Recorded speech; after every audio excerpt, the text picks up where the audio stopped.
Una de las selecciones más infravaloradas de la historia ha hecho cosas que muchas grandes no han podido hacer, obviamente entendiendo su contexto y que ha estado en confederaciones medianamente suaves. Sin embargo, a pesar de un repentino cambio de confederación, la selección de Australia puede presumir interesantes cosas, como por ejemplo ser en la última década recurrente de mundiales, campeón en 2 diferentes continentes y una de las cosas más importantes, tener un tercer y segundo puesto en la fabulosa Copa Confederaciones. Si bien no está actualmente en el mejor momento de su historia, una grandísima generación de jugadores consiguió darle al país bastante importancia y prestigio en el fútbol, todo por su admirable capacidad de superarse siempre. No hablamos de alguien muy fuerte en la Copa del Mundo, pero que siempre estuvo ahí dándole la cara a las selecciones más gigantes del planeta. Muy bonito y todo, sin embargo, en este video vamos a someter a esta peculiar selección al análisis de nuestra habitual serie Cómo era antes de su generación dorada, de estar hundido en un subdesarrollo total futbolísticamente hablando, a ser una selección presente en todos los torneos más importantes del mundo, llegando lejos para ser quien era y sigue siendo. Quédate porque comenzamos.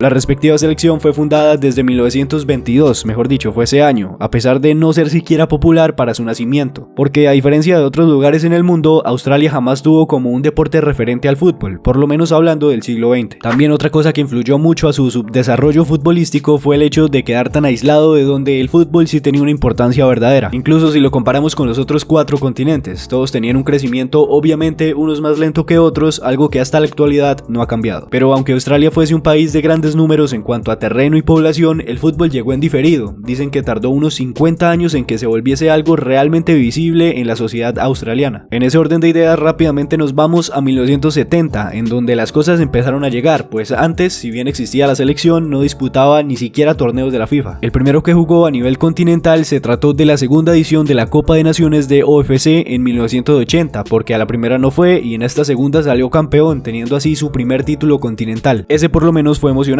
pero después se volvería bastante aburrido. Esto lo digo porque desde esa edición, durante su estadía en la Confederación, se instaló en cada final y si no la ganaba quedaba de segundo. Pero bueno, nos salimos de la cronología, pues en 1966 se le tuvo en cuenta por primera vez a los Socceroos para disputar las eliminatorias rumbo a un mundial. Pero no, ni modo, tenía muy pocos chances ya que la mayoría de los cupos en ese momento eran para equipos o de Europa o de Sudamérica, aunque años después sí que tuvo la oportunidad. Aquella oportunidad que nombro no fue en México 70 porque aunque venció a grandes selecciones de Asia, ya que en aquellas eliminatorias AFC y OFC se unían, la final por el cupo directo la perdió ante Israel, quien sí clasificó. La verdadera oportunidad fue 4 años después de estar tan cerca, para Alemania 74, en donde volvió a la final y la ganó ante los surcoreanos. Ya debutar en el mundial era otro escalón en su historia y por primera vez saboreaban el ambiente mundialista, aunque el sorteo como siempre los haya perjudicado bastante. Pues resulta que Australia fue algo así como la cenicienta del grupo de la muerte de aquel mundial, y ustedes saben que a mí me gusta hablar irónicamente, pero en ciertos momentos lo que digo es literal. Y este grupo sí que era de la muerte, porque era el que tenía a Alemania Federal y Alemania Democrática, 2 grandes seleccionados que protagonizaron ese partido del muro y que eran selecciones con un nivel altísimo. Eso se reflejó en los resultados que sufrieron los canguros contra la Democrática 2-0 y contra la Federal, quien ganó ese mundial 3-0, quedando eliminada a falta de una fecha. Pero no todo fue malo en aquel último partido, porque podría sacar su primer punto mundialista al empatar con el otro que no mencioné, que fue Chile. Así es, contra la Roja del Pacífico, selección que casualmente también tiene un video de esta serie. Les dejaré en la pantalla final los anteriores 4 episodios de esta saga. En fin, un importante momento para el fútbol australiano, feliz en todo caso por asistir y sobre todo porque no volverían dentro de mucho tiempo.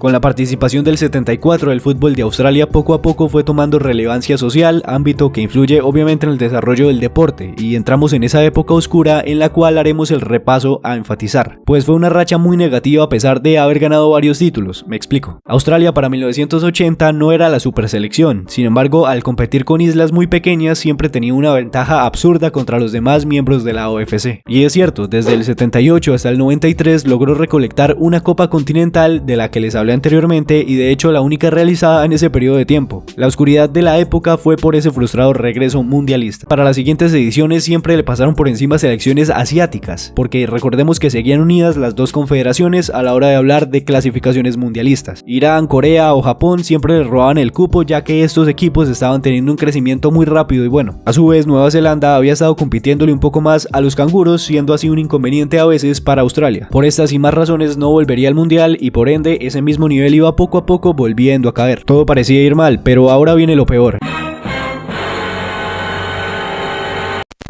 Verán, en 1986 Australia pasó al playoff, esa modalidad de enfrentar en repescas a los mejores de los peores en su confederación. Bueno, en OFC, como es el único cupo, pues en realidad era el mejor, pero el caso es que esa vez lo perdió contra Escocia. Años después, rumbo a Estados Unidos 94, le tocó todavía más duro porque era a doble repesca. La primera fue contra Canadá y la ganó, y la segunda fue contra Argentina y ahí sí no pudo, o sea, otra vez se quedó en el último partido. En Francia 98 volvió al repechaje y perdió ante Irán, viejo conocido. Para el nuevo siglo la suerte no cambió y le volvió a pasar lo mismo por cuarta vez consecutiva rumbo al Mundial de Corea-Japón 2002. A pesar de que hizo la goleada histórica de 31-0 en esas eliminatorias, se clasificaron a la repesca y lograron ganarle a Uruguay en condición de local. Pero los charrúas dieron vuelta en Sudamérica, por lo que la cara de desinflados ya se la imaginarán. Pero el fútbol es bonito y sobre todo por este tipo de cosas, porque resulta que rumbo a Alemania 2006 sí tuvieron suerte. La repesca se la ganaron al mismo Uruguay y obviamente fue caótico para los uruguayos, en tanto Australia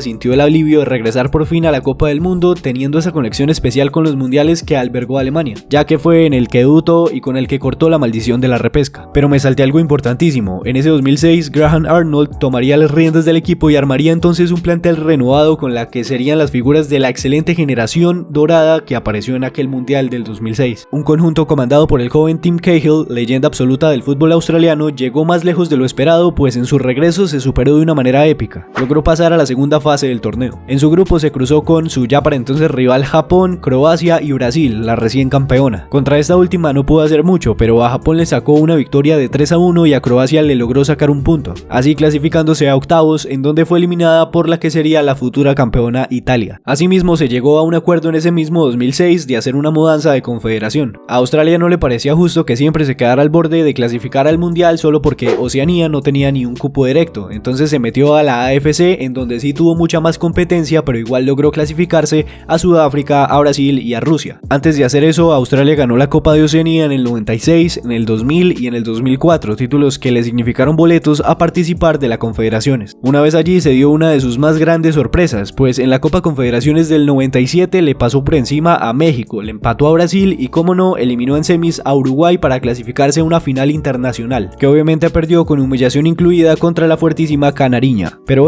¿cuántas selecciones pueden decir que han estado en aquella final? De resto, ya en Asia, ganar la Copa Continental sí le costó mucho más trabajo, pero lo hizo en 2015, y por eso asistió a la que lamentablemente fue la última edición de este increíble torneo, la Copa Confederaciones de Rusia 2017, aunque allí no pasó ni la primera fase.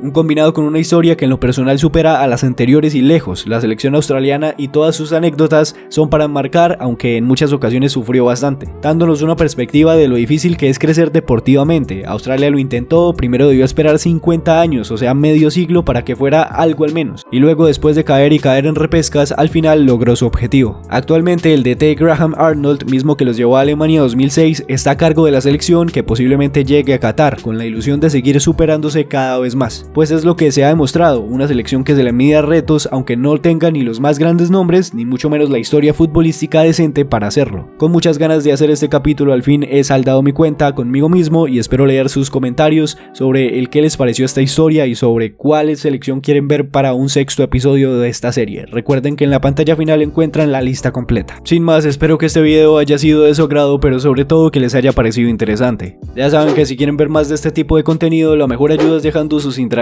bien sea en likes, comentando y suscribiéndose si es que aún no lo han hecho. Yo soy Chapas el Crack y nos vemos en la próxima.